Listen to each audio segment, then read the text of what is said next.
friends, welcome to Vansi Recipes and Vlogs. நம்ம சேனலை இன்னும் நீங்கள் சப்ஸ்கிரைப் பண்ணலை அப்படின்னா சப்ஸ்கிரைப் பண்ணிக்கோங்க. கூடவே பெல் ஐக்கானையும் கிளிக் பண்ணிக்கோங்க. இன்றைக்கி ஒரு சுவையான ஹைதராபாதி ஸ்டைல் சிக்கன் தம் பிரியாணி எப்படி செய்கிறதுன்னு இந்த வீடியோவில் நம்ம பார்த்து தெரிஞ்சுக்க போகிறோம். பிரியாணிலே நிறைய வெரைட்டி இருக்கும். மந்தி பிரியாணி, அரபிக் பிரியாணி, முகலாய் பிரியாணி, ஹைதராபாதி ஸ்டைல் பிரியாணி, நம்ம தமிழ்நாடு ஸ்டைல் பார்த்துட்டிங்க அப்படின்னா தலப்பாக்கட்டு ரொம்ப ஃபேமஸ். இந்த மாதிரி டிஃப்ரெண்ட் வெரைட்டிஸ் இருக்குது. நம்ம இன்றைக்கி ஹைதராபாதி ஸ்டைலில் சிக்கன் தம் பிரியாணி எப்படி செய்கிறதுன்னு இந்த வீடியோவில் நம்ம பார்த்து தெரிஞ்சுக்கலாம். இது ஒரு ரிச் ஃப்ளேவர்டு பிரியாணி அப்படின்னு சொல்லலாம். ஃபஸ்ட்டு நம்ம பிரியாணி செய்கிறதுக்கு பாஸ்மதி அரிசியை வேக வைக்கணும். அதுக்காக ஒரு அகலமான பாத்திரம் எடுத்திருக்கேன். அதில் ஒரு 3/4 பாகம் அளவு தண்ணி சேர்த்துருக்கேன். தண்ணி லைட்டாக ஹீட் ஆன பின்னாடி அதில் ஒரு டேபிள் ஸ்பூன் அளவு 2 டேபிள் ஸ்பூன் அளவு தேங்காய் எண்ணெய், அது கூடவே பிரியாணி இலை, ஏலக்காய், கிராம்பு, பச்சை மிளகாய், பட்டை இதெல்லாம் சேர்த்துக்கலாம். இதெல்லாம் ஆட் பண்ண பின்னாடி நம்ம வாஷ் பண்ணி ஒரு 10 நிமிஷம் ஊற வச்சுருக்கிற பாஸ்மதி அரிசி அதில் சேர்த்துக்கலாம். நான் ஒரு 5 டம்ளர் அளவு பாஸ்மதி அரிசி எடுத்திருக்கேன். ரொம்ப சின்ன சைஸ் டம்ளர், அதில் 5 டம்ளர் அளவு எடுத்திருக்கேன். 1 கிலோ சிக்கனுக்கு இந்த 5 டம்ளர் ரைஸ் வந்து கரெக்டாக இருக்கும். நீங்கள் எந்த டம்ளரில் ரைஸ் மெஷர் பண்ணுவீங்களோ அந்த டம்ளரில் மெஷர் பண்ணி அதுக்கேற்ற மாதிரி சிக்கனோட அளவு எடுத்துக்கோங்க. நான் நார்மலாக 1 கிலோ சிக்கன் வச்சு பண்ணுறேன் அப்படின்னா 5 டம்ளர் ரைஸ் எப்போவும் எடுப்பேன். அந்த மெஷர்மெண்ட்டில் நான் இன்றைக்கி பண்ணியிருக்கேன். இப்போது இந்த ரைஸுக்கு தேவையான அளவு உப்பு சேர்த்துக்கலாம். இப்போது அந்த அரிசி பார்த்திங்க அப்படின்னா ஹாஃப் குக்காக வேகணும். ஹாஃப் குக்காக வந்த பின்னாடி ஃப்ளேம் ஆஃப் பண்ணிவிட்டு அந்த தண்ணியை ஃபில்டர் பண்ணி ரைஸை தனியாக ஒரு பவுலில் எடுத்து வச்சுக்கோங்க. இப்போது ரைஸை ஃபில்டர் பண்ணி ஒரு பவுலில் தனியாக எடுத்து வச்சாச்சு. இப்போது நம்ம அந்த தம் பிரியாணி பண்ணுறதுக்கு ஒரு அகலமான பெரிய பாத்திரம் எடுத்துக்கலாம். அது நல்லா சூடான பின்னாடி அதில் ஒரு 2 டேபிள் ஸ்பூன் அளவு நெய் சேர்த்துக்கலாம். அந்த நெய் நல்லா மெல்ட் ஆகிட்டுருக்கு. இந்த டைமில் இஞ்சி பூண்டு பேஸ்ட் ஒரு 3 டீஸ்பூன் அளவு சேர்த்துக்கலாம். அதோட பச்சை ஸ்மெல் போகிற வரைக்கும் கொஞ்சம் நேரம் அந்த நெய்யில் வதக்கிக்கோங்க. ஹைதராபாதி பிரியாணியில் பார்த்திங்க அப்படின்னா தக்காளி சேர்க்க மாட்டாங்க. வெங்காயம் பார்த்திங்க அப்படின்னா நல்லா ஆயிலில் ஃப்ரைடு ஆனியன் தான் யூஸ் பண்ணுவாங்க. ஃப்ரைடு ஆனியன் எப்படி பண்ணுறது அப்படின்னு சொல்லிட்டு கேலிக்கட் ஸ்டைல் பிரியாணி ஒரு வீடியோ போட்டிருப்பேன், அதில் இருக்கும். இப்போது இஞ்சி பூண்டை லைட்டாக அந்த எண்ணெயில் வதக்கின பின்னாடி, அதாவது அந்த நெய்யில் வதக்கின பின்னாடி மஞ்சள் தூள் ஒரு 1/2 டீஸ்பூன், காரத்துக்கு ஏற்ற மாதிரி மிளகாய் தூள் சேர்த்துக்கோங்க. நான் இன்றைக்கி 2 டீஸ்பூன் அளவு சேர்த்துருக்கேன். அடுத்து காஷ்மீரி மிளகாய் தூள் கலருக்காக அது ஒரு 2 டீஸ்பூன் அளவு ஆட் பண்ணியாச்சு. அந்த மசாலா பவுடர் எல்லாத்தையும் லைட்டாக அந்த நெய்யில் வறுத்துட்டு மல்லித்தூள் ஒரு 2 டீஸ்பூன் அளவு சேர்த்துக்கலாம். இது கூடவே பிரியாணி மசாலா பவுடர் அப்படின்னு சொல்லிட்டு கிடைக்கும். அது இல்லை அப்படின்னா கரம் மசாலா கூட சேர்த்துக்கலாம். அது ஒரு டேபிள் ஸ்பூன் அளவு ஆட் பண்ணியிருக்கேன். இப்போ மசாலா பவுடர் எல்லாம் சேர்த்தாச்சு. அதுக்கடுத்து நம்ம கெட்டியான தயிர் ஒரு 1/4 கப் அளவு ஆட் பண்ணியிருக்கேன். நல்லா புளிக்காத தயிராக எடுத்துக்கோங்க. நல்லா கெட்டியான தயிரை எடுத்துட்டிங்க அப்படின்னா நல்லாயிருக்கும். இப்போ அந்த தயிர் சேர்த்து அந்த மசாலா எல்லாத்தையும் நல்லா மிக்ஸ் பண்ணிக்கலாம்.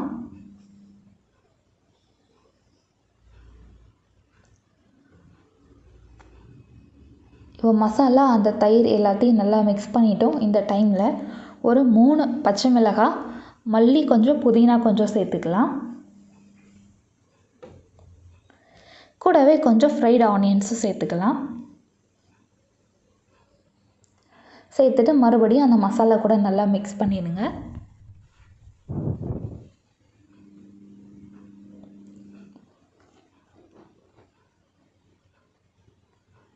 இந்த டைமில் ஒரு வெதும்பலான பால் எடுத்துக்கோங்க.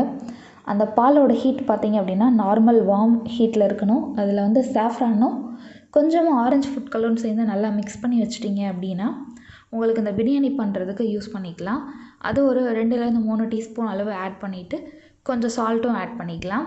இந்த சாஃப்ரான் மில்க் எதுக்கு அப்படின்னா அந்த பிரியாணிக்கு ஒரு நல்ல கலர் தரும், ப்ளஸ் நல்ல ரிச்சான ஒரு ஃப்ளேவர் கிடைக்கும். அதுக்காக இப்போது ஒரு மீடியம் சைஸ் லெமன் எடுத்திருக்கேன். அதோட ஜூஸ் ஆட் பண்ணிகிட்ருக்கேன். ஒரு லெமனோட ஜூஸ் ஃபுல்லாக ஆட் பண்ணிக்கலாம்.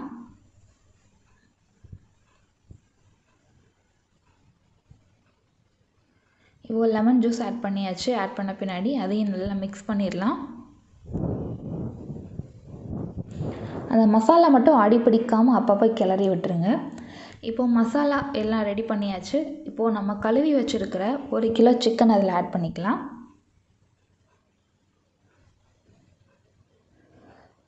போன் இருக்கிற சிக்கன், போன்லெஸ் சிக்கன் இந்த மாதிரி மிக்சடாக ஆட் பண்ணுங்கள். இப்போது அந்த சிக்கன் அந்த மசாலா கூட நல்லா கோட் ஆகிற மாதிரி நல்லா மிக்ஸ் பண்ணிடலாம்.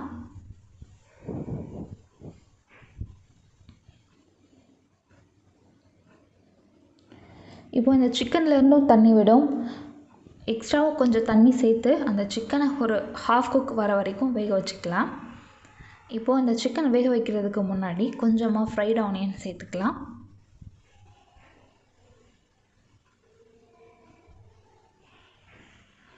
ஃப்ரைட் ஆனியன் சேர்த்து நல்லா மிக்ஸ் பண்ணிட்டோம். 5 கப் அளவு, அதாவது 5 டம்ளர் அளவு ரைஸ் எடுத்திருக்கேன்னு சொன்னேன் இல்லையா, அதே டம்ளரில் 1 டம்ளர் அளவு தண்ணி ஆட் பண்ணியிருக்கேன். இந்த சிக்கன் வேகும்போது அதிலிருந்தும் தண்ணி விடும். அதனால் அந்த தண்ணியும் நம்ம ஆட் பண்ணியிருக்க தண்ணியும் சேர்த்து அந்த சிக்கன் கொஞ்சம் நேரம் வேகட்டும். ஒரு 20 நிமிஷம் வெந்தால் போதும். அந்த சிக்கன் மேக்ஸிமம் குக் ஆகிரும். இப்போ பார்த்திங்க அப்படின்னா அந்த மசாலா அந்த சிக்கன்லேருந்து வெளியே வந்த தண்ணி எல்லாம் சேர்ந்து நல்லா கொதிக்குது. இந்த டைமில் நம்ம வடித்து வச்சுருந்த அந்த பாஸ்மதி அரிசி இருக்குது பார்த்திங்களா, அந்த ரைஸ் இருக்குது பார்த்திங்களா, அதை சேர்த்துக்கலாம். ஹாஃப் குக்காக எடுத்துக்கோங்க. அப்போ தான் தம் போட்டு ஃபைனலில் நமக்கு கிடைக்கும்போது பர்ஃபெக்டாக குக் ஆகி நல்லா லேயராக உதிரியாக நமக்கு கிடைக்கும். இப்போது இந்த ரைஸை வந்து நம்ம லேயராக ஆட் பண்ண போகிறோம். ஃபஸ்ட்டு ஒரு லேயர் ரைஸ் ஆட் பண்ணிவிட்டு அதுக்கு மேலே கொஞ்சம் புதினா, மல்லி, கொஞ்சம் உப்பு, ஃப்ரைடு ஆனியன், கீ. நீங்கள் எண்ணெயோட அளவு ரொம்ப அதிகமாக சேர்க்க வேணாம், கொஞ்சம் கம்மியாக சேர்க்கணும்னு நினச்சிங்க அப்படின்னா ஃபஸ்ட்டு லேயரும் லாஸ்ட்டு லேயர் இந்த 2 லேயரில் மட்டும் நெய் சேர்த்துக்கோங்க. மற்ற லேயர் ஆட் பண்ணும்போது நெய் சேர்க்க வேணாம். இப்போது ரைஸ் போட்டோம். அதுக்கு மேலே கொஞ்சம் சால்ட் ஆட் பண்ணோம். அதுக்கு மேலே நம்ம ஃப்ரெஷ்ஷாக எடுத்து வச்சுருக்கிற மல்லி, புதினா ஆட் பண்ணோம். அதுக்கடுத்து ஃப்ரைடு ஆனியன் நல்லா மேலே தூவி விட்டாச்சு. அதுக்கு மேலே நம்ம எடுத்து வச்சுருக்கிற வார்ம் சாஃப்ரான் மில்க் அது கொஞ்சம் சேர்த்துக்கலாம். உங்களுக்கு ஆரஞ்சு, எல்லோ, ஒயிட் இந்த 3 கலரில் வேணும் அப்படின்னா எல்லோ ஃபுட் கலர் அல்லது மஞ்சத்தூள் லைட்டாக தூவி விட்டுக்கலாம். இந்த மாதிரி பண்ணிங்க அப்படின்னா உங்களுக்கு 3 கலரில் அந்த ரைஸ் கிடைக்கும். இப்போ மறுபடியும் ஒரு லேயர் ரைஸு, மேலே ஃப்ரெஷ் லீவ்ஸு, அதுக்கு மேலே ஃப்ரைடு ஆனியன்ஸ், அதுக்கடுத்து கொஞ்சம் சால்ட்டு, வேணும்னா நெய் சேர்த்துக்கலாம். அடுத்து சாஃப்ரான் மில்க். இதே மாதிரி ஒவ்வொரு லேயராக ஆட் பண்ணணும். ஃப்ரைடு ஆனியன் எப்படி ரெடி பண்ணுறது அப்படின்னு சொல்லிட்டு கேலிக்கட் பிரியாணி ரெசிப்பியில் நீங்கள் போய் பார்த்தீங்கன்னா தெரியும். அந்த வீடியோ போய் பாருங்கள்.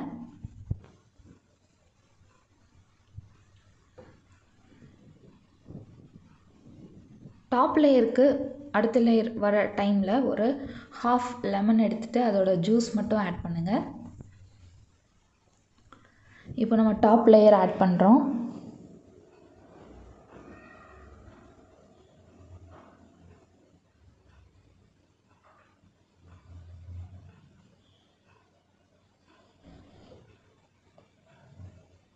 ரைஸ் ஆட் பண்ணியாச்சு. இதுக்கு மேலே ஃபைனலாக மீதி இருக்கிற அந்த புதினா, மல்லி, fried onion, ghee, saffron water, saffron அது மில்க் கலந்த அந்த லிக்யூட், அடுத்து நெய் வேணும்னா சேர்த்துக்கலாம்.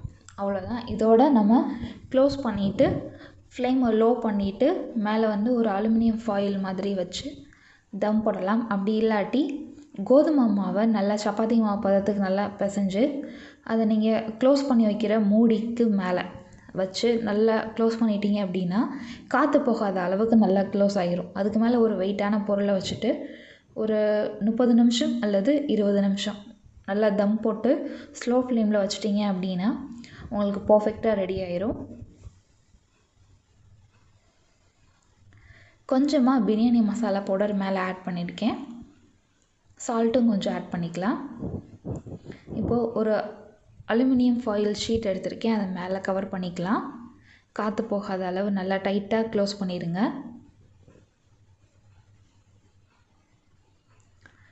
இதுக்கு மேலே இந்த பாத்திரத்தோட மூடி வச்சுட்டு அதுக்கு மேலே ஒரு வெயிட்டான பொருள் வைக்கணும். இதுக்கு மேலே ஒரு மூடி வச்சிட்டோம். அதுக்கு மேலே வெயிட்டான நம்ம அந்த இஞ்சி பூண்டு இடிக்கிற கல் இருக்கும் இல்லையா, அதை கூட வச்சிடலாம். அப்படி இல்லாட்டி சப்பாத்தி கட்டை அதெல்லாம் வச்சிடலாம். வச்சோம் அப்படின்னா நல்லா காற்று போகாமல் நமக்கு பாதுகாக்கும். இப்போ ஒரு 20லேருந்து 30 நிமிஷம் வரைக்கும் ஸ்லோ ஃப்ளேமில் வச்சு தம் போடுங்க. 20 to 30 நிமிஷம் கழித்து நம்ம ஓப்பன் பண்ணி பார்க்கலாம்.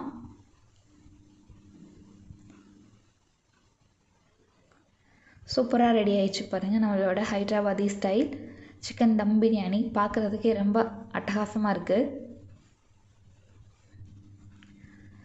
இப்போது இதை அடுப்புலேருந்து இறக்கிட்டு நல்ல மரக்கரண்டி எடுத்துக்கோங்க. இந்த ரொம்ப ஷார்ப்பான கரண்டி எடுத்துக்க வேணாம்.